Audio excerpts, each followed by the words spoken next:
we don't want to take a chance on forgetting to record. Okay, so oh, here's my paper. So before we get started, do we have, I'll talk about doing this without even grid paper, and I'll talk about it with grid paper. But do we have any sharing? Anybody? We usually have a little time for sharing. A lot of people wait till the end, but I wanted to give you the option to share if it fits into your, if you have anything worth sharing at this moment. And not to do with Romans. That's fine, Margaret.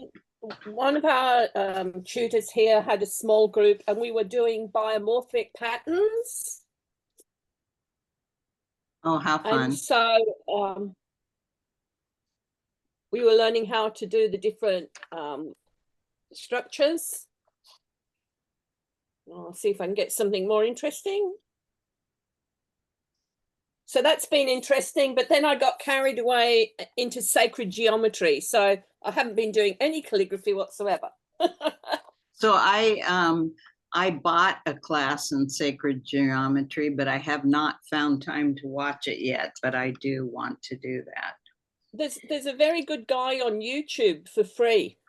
Oh, okay. Well, let me make a note. Yeah, just look up sacred geometry. I think you'll come across him. He's English, but you can follow the pattern very easily. Well, till he gets to the really complicated ones, and then I sort of get a bit lost. But okay, thank you. No worries, Kristi. Anybody else have any sharing? I just have a tiny little thing. Sure, okay. You know, I've been making those reverse Australian piano hinge books. And I always like to turn everything into a card. So I use the same structure. I turned it into a card. It's beautiful. So I wonder why it's called Australian. You know, I don't know. And it's called the reverse. Yeah. Because the other pattern, the regular pattern, is the kind where they have the tines on the outside. Okay. Was it Australian or Austrian? Australian. Okay. Yeah. No. So, you know me, I take anything and I turn it into a card. Yeah, that's fun. I think I've heard of that before. I've heard of the reverse, but I haven't learned it. Yeah. Okay, so I guess we'll get started unless somebody else has anything to share before then. All right.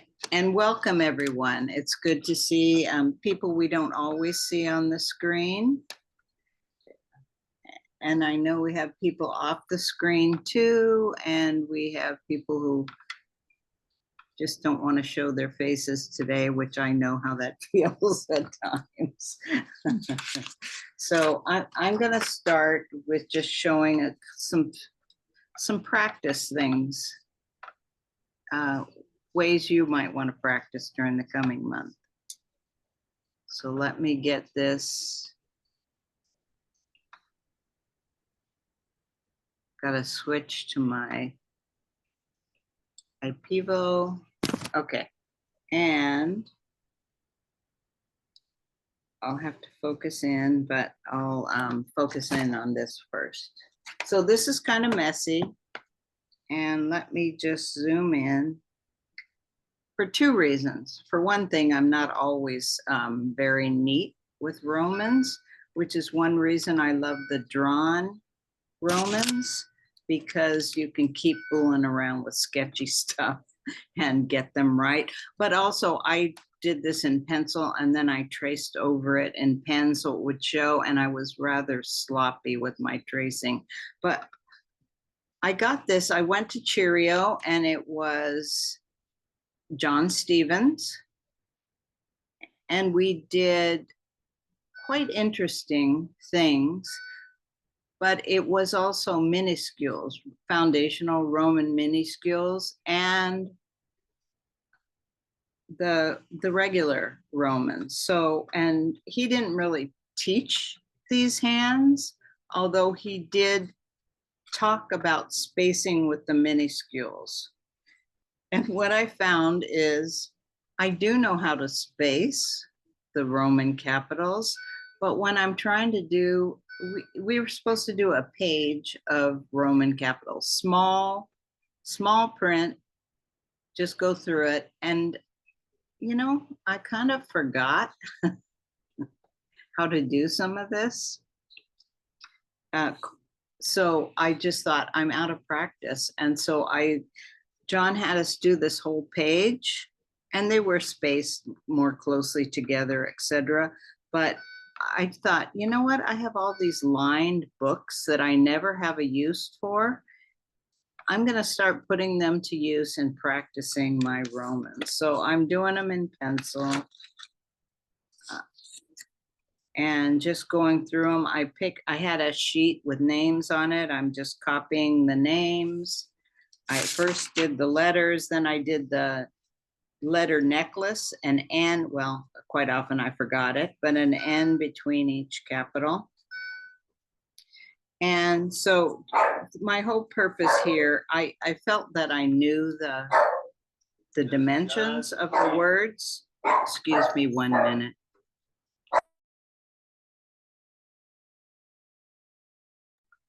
Sorry about the dog, heard a siren. So I felt I knew the proportions for memory, but the spacing, I know how to do it, but I was kind of sloppy and I had to just do a few lines before I remembered just how to get it right. We learned the spacing and then we're adjusting things, and it was the adjusting I had to think about. And also when I've been teaching these Romans, I chose the Sue Hupton, which is a slightly narrower. And I found myself doing this with just full half space. So it was just practice to get back to what I wanted it to be. And I'm going to continue doing this. It's so easy to pick up a pencil.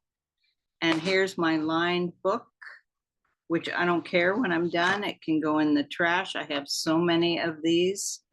And some were gifts to me. Some were things I bought at stores. So it's just my chance to use these lined books. I use the plain unlined a lot for various things, but I didn't usually have a whole lot of use for the lined paper. So I wanted to mention that. And Elizabeth, you asked about working on grid of a different size. So this is 8 grid. It's what you get from John Neal. I also have regular grid.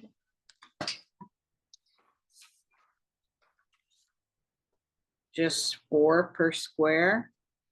But most people, I think, in this class are going to have the John Neal if they have anything. So that's what I'm going to demo on. If you want to work on this, if you've got 5 squares per inch, we're going on half a square. So you can just figure that out with 5 squares. And what I will show on the lined paper, I made myself a little ruler. And this is not exact. I didn't measure it. I eyeballed it. I can see it's slightly off, but I know that. So what I did was I took, here's the length of the height of my line. So if I'm doing a square, this is the width I'm doing. So let's say I'm going to do an O. I was not going to write V.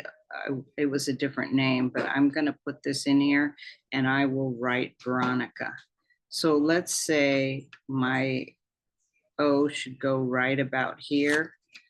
I'm not going to nitpick it, maybe right about here. So I just marked that. I marked the 2, and I have a small eraser. Excuse me, sorry.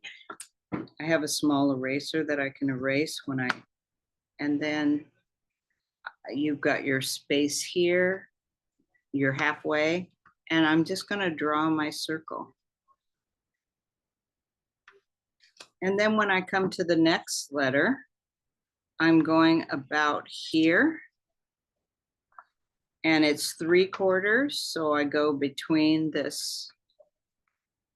And we'll talk more. This may not make sense to some right now, but for those who want to do on plain paper, I found this worked really well for me. So any questions on that? And I can show it again afterwards, after we've done all this. But this is my good practice, and I can look back and I can see, well, this is not perfect. I need to adjust that spacing. And what I didn't take into account, I took this top part into account, but I really kicked that leg way out. That's why it looks so close. All right, so with that, I'm going to go through the letters, and I want to talk about these just a little before. And Wendy, if you notice anyone trying to come in, feel free to click on that. I just admitted somebody. So you have your handout, basic Roman proportions. I'm going to back this up a little, but and they're by squares. And we have the top square. That's one, a full square. And some of these, so O and Q, take up a full square. And then the others after this take up 7/8 of a square. And we'll go through these. And I show how they stack. These are the letters here, all stacked on top of each other, just showing how they all fit within this square. And each letter is a different color. And then here are the 3/4 letters. So they're taking, they go in 1/8 on each side. Here are more 3/4 letters. These are the letters that are wider than a square, M, W, and here's stacked M and W. And if you notice the W, it's just slightly narrower. Each side is slightly narrower than a V, but it's pretty close. And then here's your half letters. And I'm showing the Sue Houghton method, where hers are slightly thinner than a half. She's got this geometry on here, and it's where the circle crosses the X. She draws her line there. So I draw these just narrower. And the reason I chose Sue Houghton's method, and for those who don't know, Sue Houghton worked on the St. John's Bible, and she's very well known, and she's one of the tutors for what's the name right now? In UK class. She's one of their tutors that help people prepare for being becoming certified by their group. And then here are the other letters that are also within a half, but as you can see, an I only takes up a small amount. You can do a J that comes all the way over, but I prefer just coming down. And an S is a circle. It's not narrower, it takes up a full circle on top and bottom. So we'll go over this on each letter. That's just an overview. And then I also included Peter Thornton's letters. He's showing, these are press and release, but I'm sharing them for the structure. And he has given permission to use this. But he's just showing a little how to add life to them. Look at the sides of the H, they're a little curved. His B, I love the way the weight is towards the top of it, the P, the R. So what I'm gonna show when I do the structure is just the formal structure, but then you can go on, and that's what some of my letters I did, I practiced Peter's. And in fact, going forward, I wanna practice a lot more of his because they're more interesting. But this structure of these gives you what you need to know. And you can take any of these styles of Romans and move forward with those. So if anybody has any questions while we're going, feel free to just unmute and ask. And Wendy, if you can just keep an eye on it so that we don't have any noise coming from unmuted people. Sure. Thank you. So with that, I'm going to get started. And again, it's always adds more interest if you ask questions. And I do put padding underneath. I just have an old paper towel. I usually put 2 paper towels under, but it kind of moved, so I'm going to just do 1. Some people put interfacing, several sheets of paper, many types of padding, and many of you know about that. And I also have my cover sheet, guard sheet, and I am going to focus here. Okay, and I'm using my old computer because I have found my new one does not focus too well with this document camera.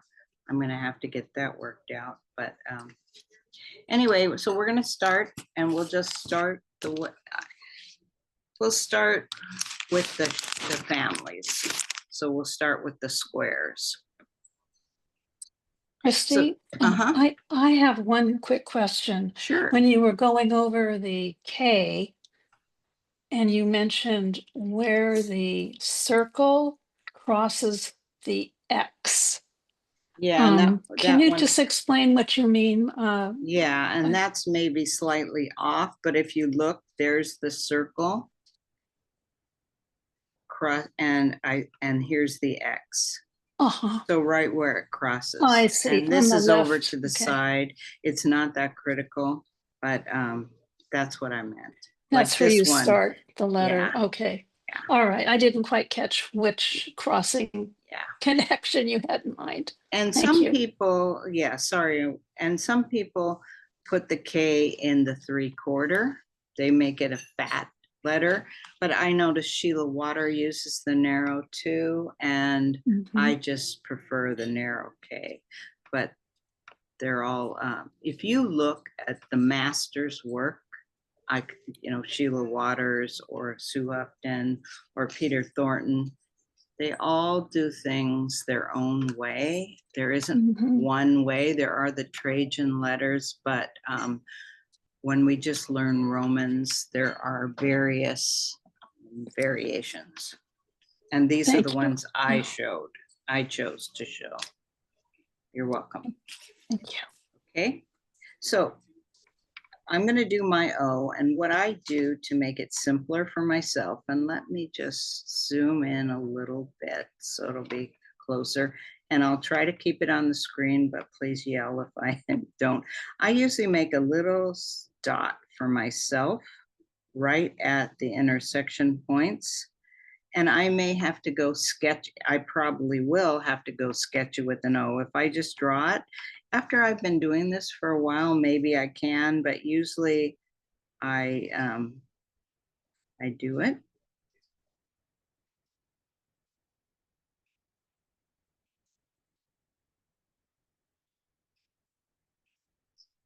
And you can look at where things fall exactly on the grid, but really we're going to be writing on non-gridded paper. So the grid is just to show you where things fall.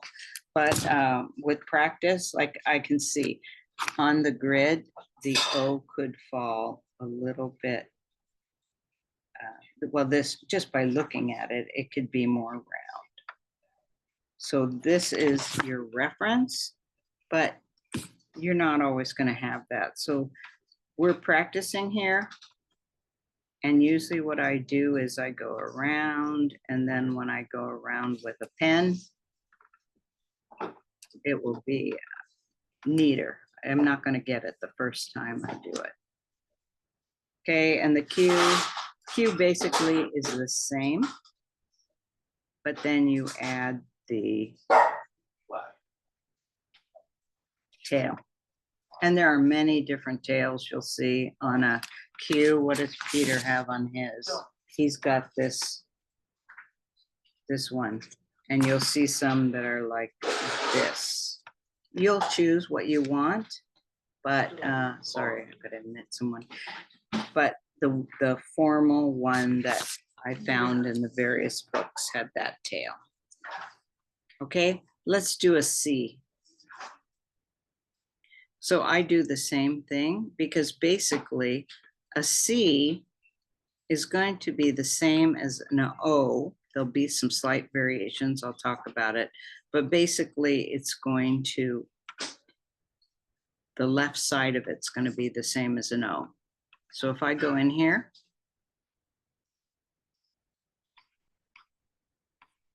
and that's where it gets sketchy because that's pretty lumpy. And then here's where it differs from an O. An O comes right up, but a C, it's not going to come all the way up and it's going to end here. So you just kind of straighten it out here. And on top, it's a little bit straighter.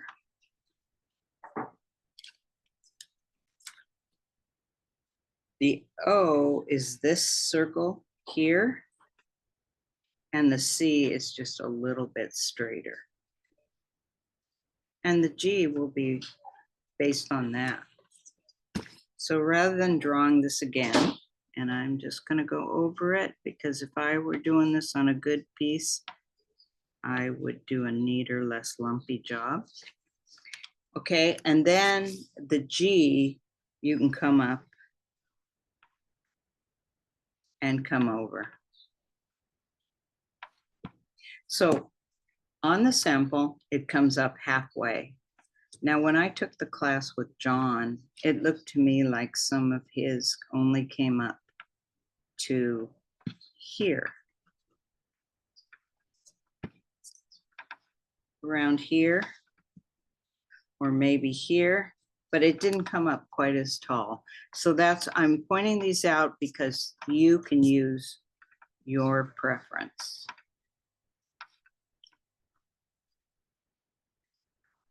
And then D, again, parts of this follow the same line as the O. This one will start over a little bit. We will mark the halfway in the square. And from this part on, it's straight right there. It is straight. And then we start tracing the circle for the O. I'm going to try to not have my hands in the way when I write this. So I'm twisting the paper. Let's see. I think I can do this one without. And then I just draw it here. That should trace the O circle. And play with that. For me, D's are one of the hardest. When I created this exemplar, I did that D over and over. It's just the hardest for me to get a nice looking D. And if this were going to be mine on a formal piece, I'd be working on that. But I'm demoing how it looks. And again, practice. We all need to practice on this. Okay. Now I'm going to work on the 3/4 letters. And I'm going to do the H. And that starts 1/8 in. And the way I learned it is the crossbar sits on top of the center line. And the one I did here, I found that where it's a little higher above the center line. Usually I put mine right on top of it, but again, there are variations.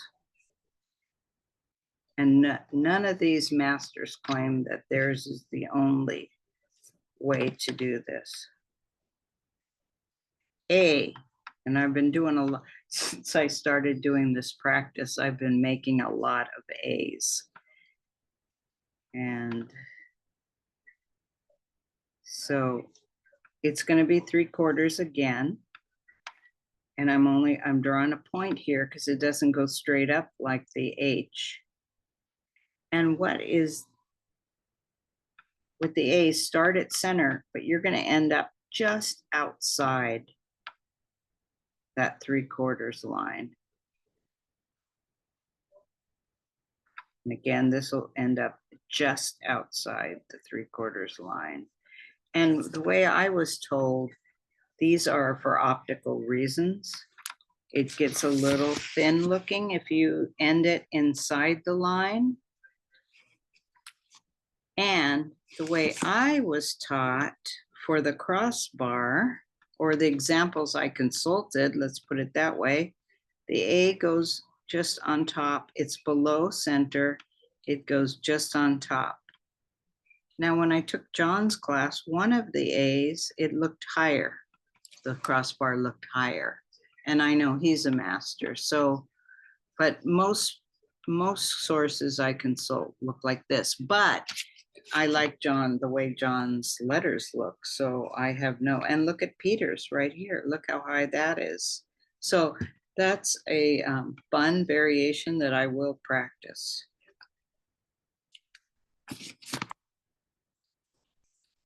Okay, V.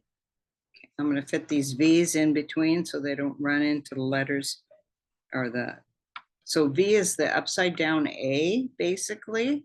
So I have my mark down here halfway. And I bring this from just outside the 3/4 line and just outside and aim towards that. So there's my marks, but when I'm doing these, I may, in practice, I may or may not erase those. But if I were doing a formal piece, a lot of times when I'm doing a formal piece, I'm doing these marks in my head. I'm not necessarily marking them on the paper. But for my practice, while I was trying to get back up to speed, I was making marks on the paper.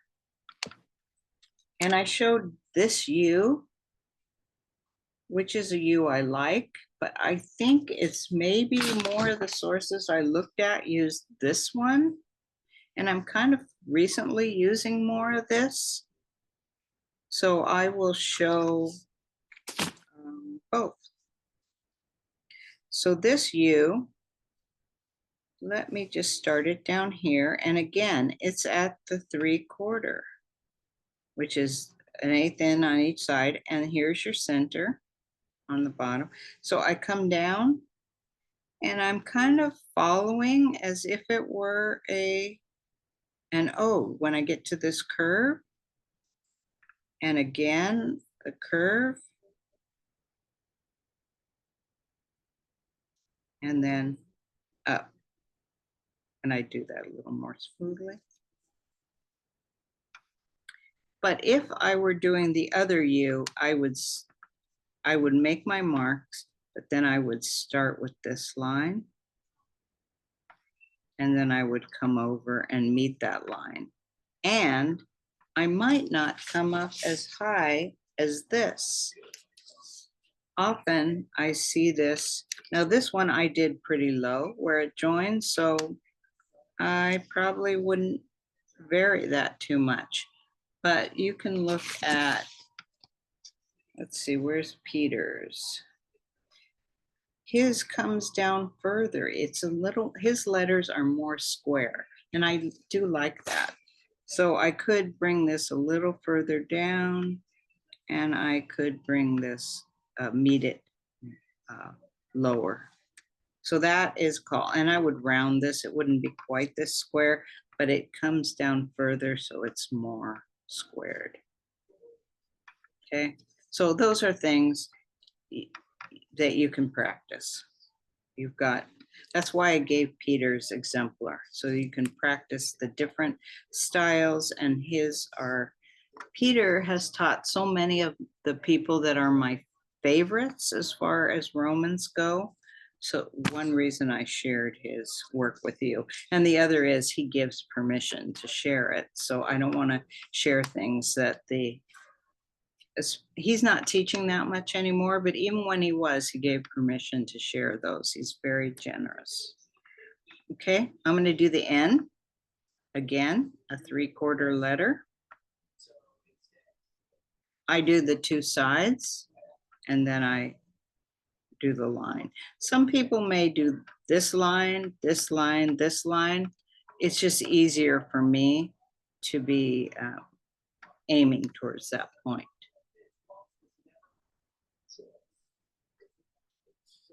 And Peters have the thicks and thins of press and release, and that's another lesson we sometimes do each year. I'm not going to go into those. We're just doing the basic structure, skeleton structure.